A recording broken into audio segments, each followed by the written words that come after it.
তো বন্ধুরা এখন হলো বাজে প্রায় রাত্রির 11টা। তো এখন আমি কি করছি, দেখো এইখানে বই নিয়ে বসেছি, তো বই পড়ছি।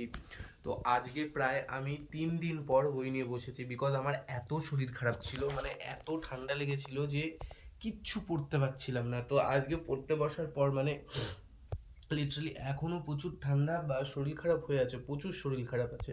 তারপরে পড়ছি, মানে আজকে বোধহয় 2 দিন পরে পড়তে বসে না হচ্ছে পড়া, কিচ্ছু মনে থাকছে না, সব মনে হচ্ছে যে আমি আবার কোনোদিন পড়িই নি এগুলো। এত খারাপ অবস্থা, মানে একদিন পড়াশোনা বন্ধ করলে কন্ডিশন এত খারাপ হয়ে যায় কি বলবো। আগের দিন 2টো ভিডিও পোস্ট করেছিলাম, সেখানে অনেকে কমেন্ট করেছে যে দাদা তুমি কিসে পড়ো।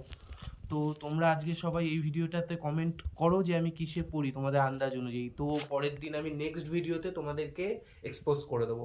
চলো, বাই বাই, সবাইকে গুড নাইট। হ্যাঁ, আর যার যার আমার ভিডিওটা ভালো লাগবে একটা করে লাইক কমেন্ট করে দিও। বেশি কিছু বলছি না, জানো তো নতুন নতুন ভিডিও করি, একটু তো ভুল টুল হবে। চলো, বাই বাই।